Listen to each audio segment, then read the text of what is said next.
Buenos días, Natalia, gracias por acompañarnos. A ustedes un saludo muy especial también a las personas que permanentemente siguen este noticiero tan importante para la ciudad, para el país en general. En primer lugar, permítanme agradecer a las más de 160,000 personas que votaron en estas elecciones por Natalia Rojas al Parlamento andino. Estoy muy agradecida. Decirles que si bien es cierto no se pudo alcanzar una curul en el Parlamento andino, aquí tienen a Natalia Rojas, esta mujer de izquierda, defensora de los derechos humanos, de la naturaleza, de los derechos de las mujeres, toda la vida vinculada a las acciones de carácter social, que continuará en esa línea, que continuará defendiendo la soberanía nacional, pronunciándose frente a que no debe implementarse en el Ecuador bases militares extranjeras, que se debe poner un alto a la extracción minera a gran escala y que con fuerza le dijimos y le seguimos diciendo no a la mega minería, entre otros elementos importantísimos para nuestro país, como trabajar por la seguridad, entre otros aspectos. Natalia, el tema de la segunda vuelta electoral, ustedes realizarán, porque todos los votos suman, para un lado, para el otro lado, pero ahí viene también el voto ideológico. No sé cómo ustedes lo manejen, pero ¿habrá alguna asamblea nacional de UP para determinar qué posición tomar frente a la segunda vuelta electoral? Bueno, nosotros nos encontramos discutiendo al interior de la Unidad Popular la posición para la segunda vuelta electoral. Hemos mantenido reuniones en las distintas provincias de nuestro país, en las distintas ciudades. El 8 de marzo vamos a desarrollar nuestro Consejo Nacional en la ciudad de Guayaquil, pero mayoritariamente nuestra militancia se viene expresando respecto a la necesidad de trabajar y de impulsar en el país el voto nulo. ¿Y por qué razones fundamentales? Tanto la una candidatura como la otra ya han estado en el gobierno en nuestro país y no han resuelto los problemas fundamentales. Las dos candidaturas han implementado la mega minería en el Ecuador.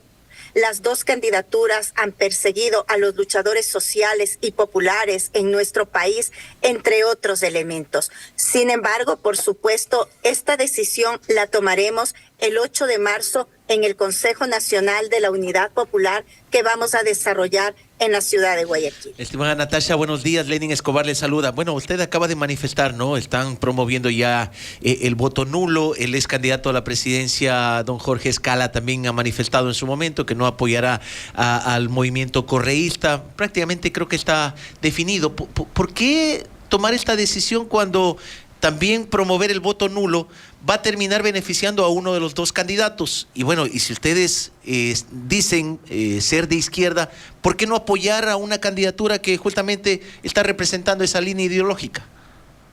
Bueno, ninguna de las dos candidaturas representan a la izquierda en el país. La una candidatura es abiertamente de derecha neoliberal. La otra candidatura se ha autodeterminado como progresistas, que también en su momento implementaron elementos de carácter neoliberal en el caso del Ecuador. Frente a esta circunstancia, como organización política, tenemos la responsabilidad de analizar qué es lo que está pasando en el caso de nuestro país y, por supuesto, tomar una posición de frente como nos caracteriza a la Unidad Popular. Creemos que los temas fundamentales de discusión en el Ecuador tienen que ver con propuestas que se basan en el tema de la seguridad, del empleo, de la reactivación económica y productiva, de la política extractivista, entre otros aspectos. Estos son los elementos que para nosotros en este momento son prioritarios. Lamentablemente tenemos en estos momentos en el Ecuador un crecimiento de la inseguridad terrible y en vez de atender estos elementos claves como la inseguridad, más de 1,000 personas que han sido asesinadas los 2 primeros meses en el caso de nuestro país, convirtiéndole a uno de los países más inseguros en el mundo. No estamos hablando solamente de Latinoamérica, sino del mundo. Y tenemos a un presidente candidato que lo que menos le preocupa es resolver los problemas del Ecuador, sino estar en campaña electoral. Un presidente candidato que que pretende chantajear con algunos elementos en el Ecuador, un presidente candidato que está utilizando los recursos públicos para campaña electoral, lo cual es penado por la Constitución, por la ley, pero a la vez encontramos un Consejo Nacional Electoral sordo, mudo y ciego frente a un sinnúmero de abusos de poder por parte del señor Daniel Noboa. Natasha, decías muchas coincidencias de la línea del uno y del otro que van a la segunda vuelta electoral. Respetable tu criterio, pero también hay algo que aclarar. El uno, 14 años en el poder. Claro, ellos dicen solo 10 porque el último les traicionó, dicen, ¿no? Pero en total, en urna fueron 14. Y el otro, 1 año. ¿Crees que eso es razón para poderlos diferenciar? 14 años el uno en el poder, 1 en el otro en el poder. Bueno, y que han venido cogobernando. No nos olvidemos que, por ejemplo, la Asamblea Nacional aprobó la famosa ley de remisión tributaria con el acuerdo de las distintas bancadas en la misma, en donde nada más ni nada menos le perdonaron al señor Daniel Noboa que no le pague, que le haga trampa porque está caracterizado por eso al Estado ecuatoriano, $93 millones de impuestos a la corporación Noboa. Si miramos el tema de la criminalización de la lucha social, tuvimos que enfrentar la persecución política, por ejemplo, a los 10 de Luluncoto, a los 3 de Cotopaxi, a los 7 de Saraguro, y este gobierno en 1 año a los 6 compañeros de la provincia de Bolívar del sector Las Naves, 6 campesinos que en este momento están siendo enjuiciados y que tendrán que ir 3 años de prisión por defender el agua y por oponerse a la megaminería. En el ámbito entonces, mire, de los derechos humanos, las coincidencias que ha existido de irrespeto de estas dos facciones que en este momento se encuentran en la segunda vuelta electoral en este proceso en nuestro país. O sea, en resumen, ni correísmo ni novoísmo con UP no van. Nosotros hemos señalado que es hora del pueblo, que es hora de los trabajadores, que es hora de los sectores sociales. Hemos dicho que ni el correísmo ni el novoísmo representan a los sectores populares y nos mantenemos en esa línea. Por ello nos parece muy importante también las declaraciones de nuestro compañero Jorge Escala, que fue nuestro candidato a la presidencia de la República.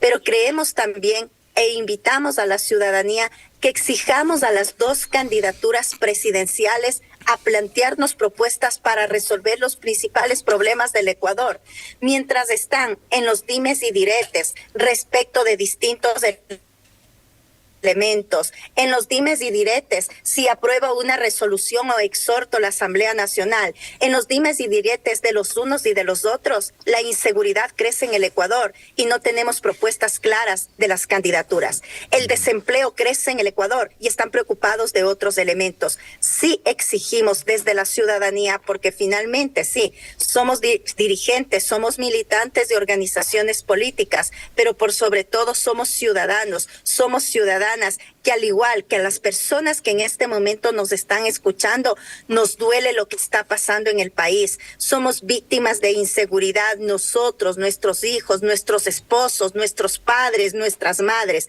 Somos víctimas de los distintos problemas en el Ecuador. Por ello es fundamental que se destine y que se declare, por ejemplo, para nosotros es importante qué va a pasar con el pago de la deuda externa. Es urgente que el Ecuador declare la moratoria del pago de la deuda externa. ¿Para qué?